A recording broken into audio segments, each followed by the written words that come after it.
వచ్చిన మీ అందరికీ యేసుక్రీస్తు నామమున పేరిట శుభాభినందనాలు తెలియజేస్తా ఉన్నాం. దేవుని ప్రేమిస్తున్న ప్రియబిడ్డలారా, ప్రభు అయిన యేసుక్రీస్తు వారు మరి మన కొరకు సిలువలో చనిపోయి తిరిగి లేచి మరలా శిష్యులందరినీ సమకూర్చుకొని మరలా రానయ్యున్నటువంటి ప్రభువారై ఉన్నారు. ఆ రాబోతున్నటువంటి ప్రభువారిని మనము తలంచుకుంటూ ఆయన మన కొరకు ముందుగానే లేఖనాల ద్వారా చెప్పబడిన ప్రకారము ఆయన చనిపోయి తిరిగి లేచారు. అలాగే ఆయన చెప్పిన మరి మాటలను బట్టి నేను తిరిగి వస్తాను, మరలా వచ్చి మిమ్మల్ని నేను తీసుకుపోతానని చెప్పిన మాటలందరికీ తెలిసినవే. ఆ ప్రవచనాలు కొన్నిటిని మనము జ్ఞాపకం చేసుకున్నాం.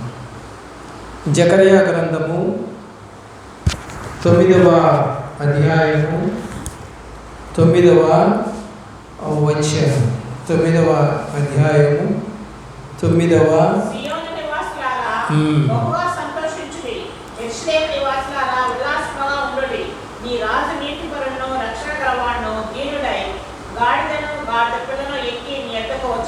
కాబట్టి దేవుడు పామ్ సండే రోజున గాడిదనెక్కి రావడం అనేది జరుగుతుందని ప్రవచనం చెప్తాం. మత్తయి సువార్త 21వ అధ్యాయము 5వ వచనం.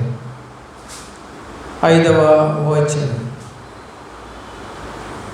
ఇదిగో నీ రాజు సాత్వికుడై గాడిదను భారవాహక పశువు పిల్లనైన చిన్న గాడిదను ఎక్కి నీ ఎద్దకు వచ్చుచున్నాడని సీయోను కుమార్తెతో చెప్పుడి. దేవునికి స్తోత్రం. కాబట్టి ప్రవచనం ఏదైతే చెప్పారో దాని ప్రకారం జరుగుతాం. అలాగే జకర్యా గ్రంథము 11వ అధ్యాయము 12వ వచనం. మీకు అనుకూలమైన ఎడల నా కూలి నాకు ఇయ్యుడి, లేని ఎడల మానివేయడని నేను వారితో అనగా వారు నా కూలికై 30 తులముల వెండి తూచి ఇచ్చిరి. మత్తయి సువార్తలోనే 26వ అధ్యాయము 15వ వచనంలో ఈ మాటలు మనకి కనపడతా ఉంటాయి. అప్పుడు నేను ఆయనను మీకు అప్పగించిన ఎడల నాకేమి ఇక్కడని వారిని అడిగాను. అందుకు వారు 30 వెండి నాణ్యములు తూచి వారికి ఇచ్చిరి. ఇస్కరియోతు యూదాకి ఇచ్చినట్టుగా ఇక్కడ మనకి వాక్యం తెలియజేస్తాం. జకర్యా గ్రంథంలోనే 13వ అధ్యాయము 7వ వచనంలోనికి వచ్చినట్లయితే, అర్థమా నా గొర్రెల కాపరి మీద నా సహకారం మీదను పడుము, ఇదే సైన్యములకు అధిపతియగు యెహోవా వాక్కు. గొర్రెలు చెదరిపోనట్లు కాపరిని హతము చేయుము. గొర్రెలు చెదిరిపోతాయి అని రాసినట్టుగానే 26వ అధ్యాయము మత్తయి సువార్త 56వ వచనాన్ని చూద్దాం. అయితే ప్రవక్తల లేఖనములు నెరవేరినట్లు ఇదంతయు జరిగినని చెప్పెను. అప్పుడు శిష్యులందరూ ఆయనను విడిచి పారిపోయిరి. కాబట్టి జకర్యా గ్రంథంలోనే 12వ అధ్యాయము 10వ వచనాన్ని చూస్తే, దావీదు సంతతి వారి మీదను యెరూషలేము నివాసుల మీదను కరుణనందించు ఆత్మను విజ్ఞాపన చేయు ఆత్మను నేను కుమ్మరింపగా వారు తాము పొడిచిన నా మీద దృష్టి ఉంచి ఒకడు తన ఏక కుమారుని విషయమై దుఃఖించినట్లు తన జ్యేష్ఠ పుత్రుని విషయమై ఒకడు ప్రలాపించినట్లు అతని విషయమై దుఃఖించుచు ప్రలాపింతురు. యోహాను రాసిన సువార్త 19వ అధ్యాయము 34వ వచనంలో ఆ ప్రవచనము నెరవేరినట్లుగా మనం ఇక్కడ చూస్తాం.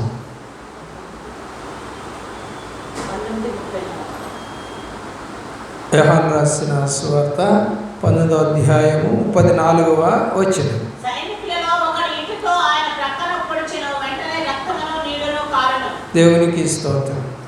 ఆ పొడిచిన వారు యేసు ప్రభువుని చూశారని ప్రకటన గ్రంథం 1వ అధ్యాయంలో మనకి కనబడుతుంది. తర్వాత మనం గనక చూసినట్లయితే ఏషియా గ్రంథంలో కూడా కొన్ని మాటలు మనకు కనబడుతూ ఉన్నాయి. 50వ అధ్యాయం అలాగే పట్టుకొని ఉండండి. ఏషియా గ్రంథం 50వ అధ్యాయము 6వ వచనం. 6వ వచనం. ఏషియా గ్రంథము 56. కొట్టు వారికి నా వీపును అప్పగించుకొని వెండి కొలుపు పెట్టుకుని వారికి నా చెప్పులకు అప్పగించుకొని ఉమ్మివేయి వారికి అవమానపరచు మత్తయి సువార్త 26వ అధ్యాయము 67, 68 వచనాలు. 26వ అధ్యాయం 67, 68.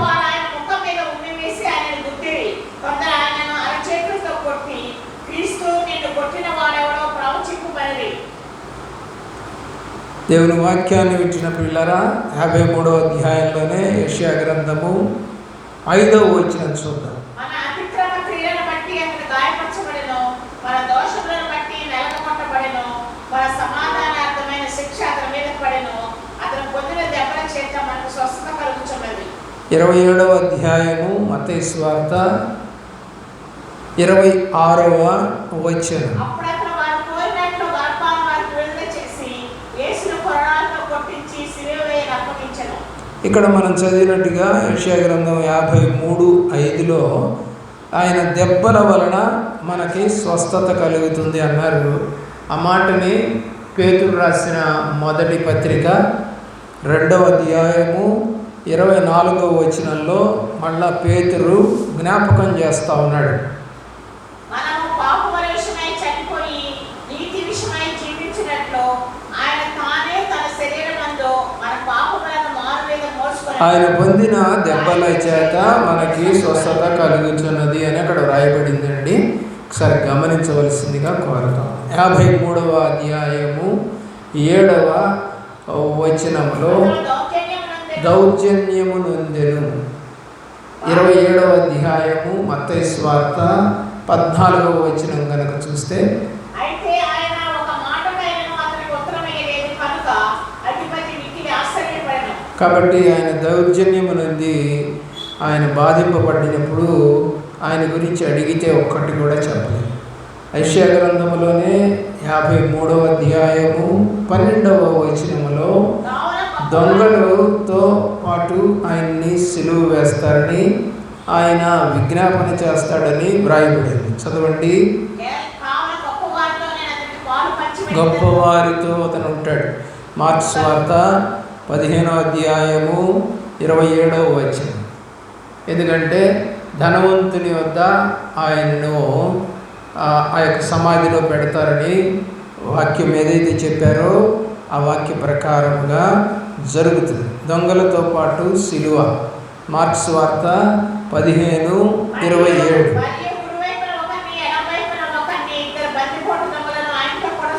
కాబట్టి దొంగలతో పాటు సిలువ వేయబడింది. అలాగే విజ్ఞాపన చేస్తాడని కూడా రాయబడింది. లూకాసు వార్త 23:34.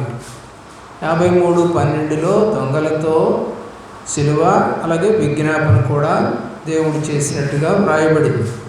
లూకాసు వార్త 23వ అధ్యాయము 34వ వచనం.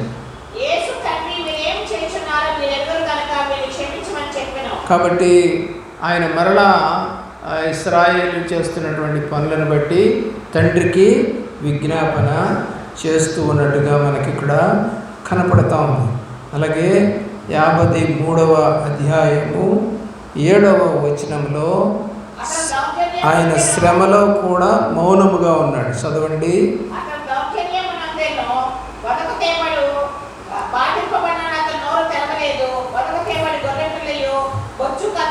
మౌనముగా ఆయన ఉన్నట్టుగా ఈ మాటలు వ్రాయబడ్డాయి. మత్తయి సువార్త 26వ అధ్యాయము 62వ వచనములో అది జరిగింది.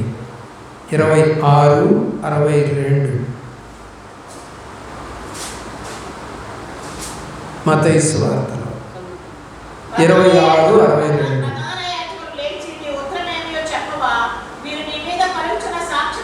అది చాలండి. ఎందుకంటే ఉత్తరమేమి చెప్పవు అంటే మౌనముగా ఉన్నాడు. మనము కొంచెం సబ్జెక్ట్ని ఉన్నదన్నట్టుగా చెప్పుకుంటే త్వరగా ముగించవచ్చు.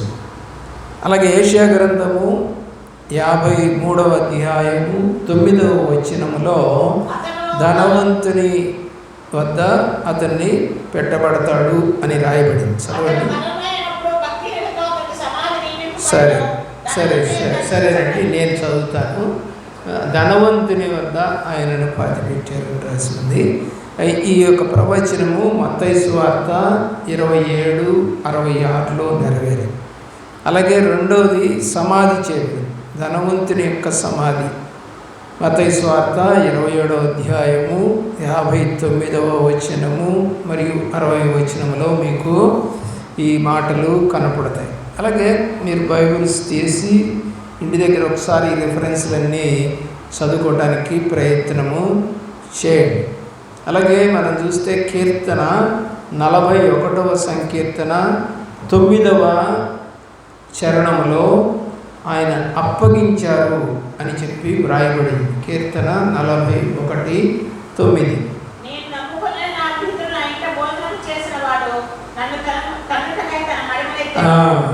అతన్ని మీద మడమనెత్తాడు అంటే అతన్ని అప్పగించడానికి సిద్ధపడ్డాడు.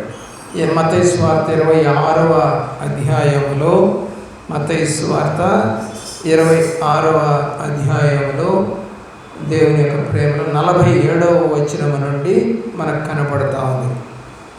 47 నుంచి 49 వరకు.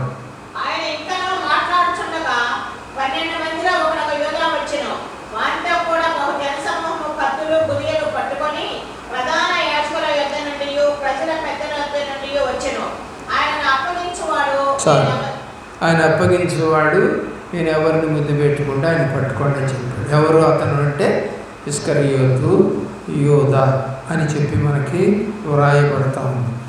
అదే మాటని మనం కనుక చూసినట్లయితే యోహాను రాసిన సువార్త చూడండి 13:18. 13వ అధ్యాయము 18వ వచనంలో అక్కడ క్లియర్గా మనకు కనపడతా ఉంది. యోహాను రాసిన సువార్త 13వ అధ్యాయము 18వ వచనం.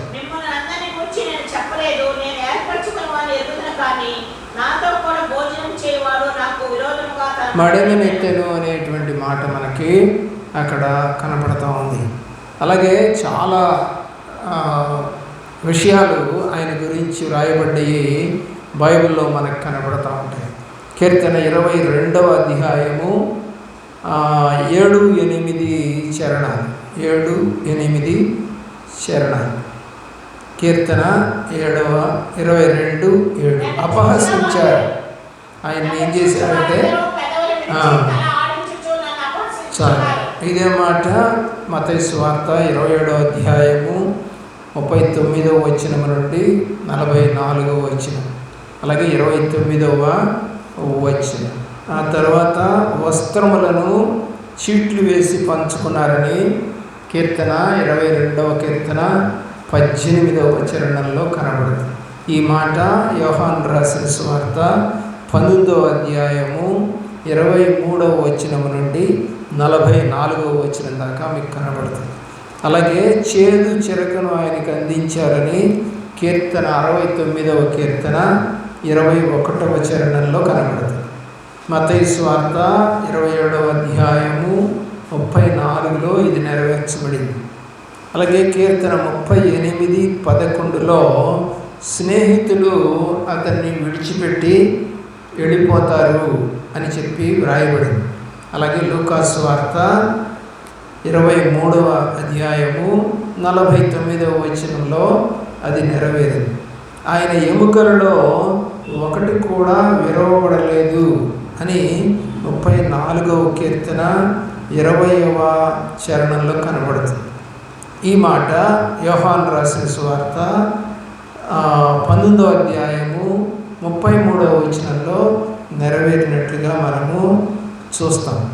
అలాగే కీర్తన 22 కీర్తన 1వ చరణంలో దేవునిచే చేయి విడిచిపెట్టబడ్డాడు, దేవా నా చేయి ఎందుకు విడిచితివి. ఈ మాట మత్తయి సువార్త 27:46లో మీకు కనపడుతుంది.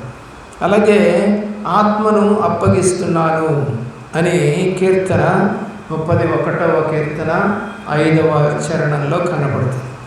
ఇది నెరవేర్పగా లూకాసు వార్త 23వ అధ్యాయము 46వ వచనంలో కనపడుతుంది. మరి 2-3 విషయాలు మనము చదువుకుందాం. ఆమోసు గ్రంథం చూడండి 8వ అధ్యాయము 9వ వచనం, 8వ అధ్యాయము 9వ వచనం.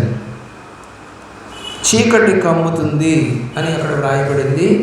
ఈ మాట మార్క్స్ వార్త 15వ అధ్యాయము 33వ వచనములో నెరవేరింది.